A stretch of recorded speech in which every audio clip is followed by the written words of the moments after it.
Hello everyone! Ayan, happy Saturday po sa ating lahat at isang medyo mainit-init na panahon po. Ayan, sana po ay umulan ngayong araw kasi napakainit po ng panahon ngayon. So guys, so for today's video ay samahan niyo po ako magluto nitong ating napakasarap na ulam dahil Saturday ngayon, magluluto tayo ng masarap na chicken hamonado at tilapyang pusido o pusidong tilapia. So ayan na nga guys, so ang una nating niluto itong ating pusidong tilapia.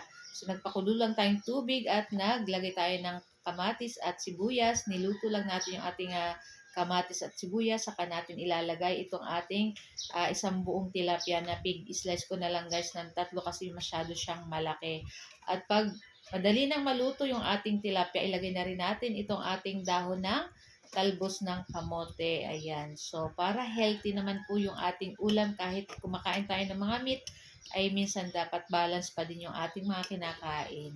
So, yan na nga at maluluto na din itong ating talbos ng kamote at yung ating isda guys ay malambot na rin at luto na rin yan guys. Kaya naman ilagay na natin itong ating uh, pinigaan na kalamansi. Ayan. So yun yung ating last na ilalagay. Then pwede na po nating patayin yung apoy at okay na rin to guys. Huwag na natin masyadong lutuin yung ating kalamansi dyan kasi para hindi mawala yung asin niya. And sa ating panibagong kawaling malaki, ilagay na natin dyan yung ating chicken breast at maglagay na tayong bawang sibuyas and maglagay tayong toyo at syempre yung ating pineapple juice and yung sabaw ng ating pineapple slice. Tapos maglagay na tayong pamintang durog na and konting asin.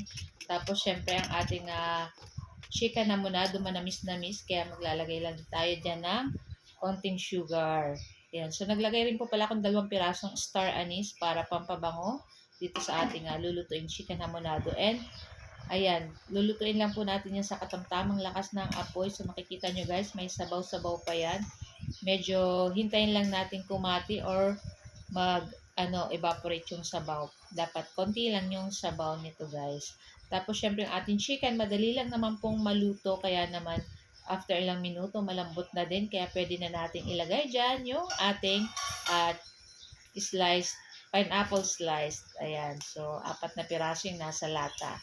Tapos, ayan guys, lutuin lang natin ng mga ilang minuto pa and yun, medyo pakati-kati natin yung sabaw nito. Pero kung gusto nyo guys masabaw, pwede nyo na pong patayin yung apoy. Sa akin, gusto ko konti lang yung sabaw guys. Ayan, so takpan lang natin and after ilang minuto guys, ayan, medyo kumunti na yung sabaw. So, pwede na natin patayin yung apoy at pwede na rin po tayo serve at ready na rin po kami kumain itong ating napakasarap na ulam. For today's video, walang iba kundi itong ating chicken hamonado and yung ating kusidong tilapia na may talbos kamote.